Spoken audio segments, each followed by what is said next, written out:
نحمده و نصلی علی رسولہ الکریم اما بعد فاعوذ باللہ من الشیطان الرجیم بسم اللہ الرحمن الرحیم۔ معزز سامعین کرام، عمران اسلامی اسٹوڈیو پر ایک مرتبہ پھر آپ کو خوش آمدید کہتے ہیں۔ روحانی وظائف، قرآنی وظائف، اسلامی وظائف کی دنیا میں آج ایک اور بہترین وظیفہ لے کر آپ کی خدمت میں حاضر ہوئے ہیں۔ معزز سامعین کرام، وظائف کرنے سے پہلے ایک بات ذہن نشین کر لیجئے کہ ہر انسان کو اللہ پہ کامل بھروسہ اور یقین ہونا چاہیے، اور جو وظیفہ وہ کر رہا ہے اس وظیفے پہ بھی اس کو یقین ہونا چاہیے۔ جب یقین کامل ہوگا تو انشاءاللہ کوئی بھی وظیفہ کرے گا تو وہ اس کا کام ہو جائے گا۔ تو آج ہم آپ کے لیے جو وظیفہ لے کر آئے ہیں، یہ وظیفہ ہے کہ انسان پریشان حال ہوتا ہے، اس کی پریشانی کیسے دور ہو جائے۔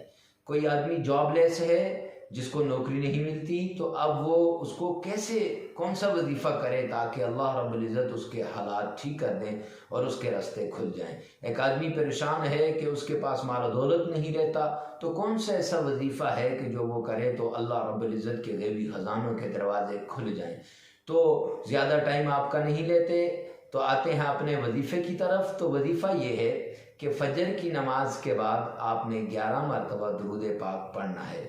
وہ درود جو نماز میں پڑھتے ہیں، وہ درود شریف جو نماز میں پڑھا جاتا ہے، اور اس کے بعد یا حی یا قیوم 1000 بار پڑھنا ہے، اور پھر 11 بار آپ نے درود شریف پڑھنا ہے۔ اول آخر 11 بار درود شریف، درمیان میں 1000 بار یا حی یا قیوم پڑھنا ہے۔ تو اس سے اللہ رب العزت آپ کی ساری پریشانیاں دور کر دیں گے۔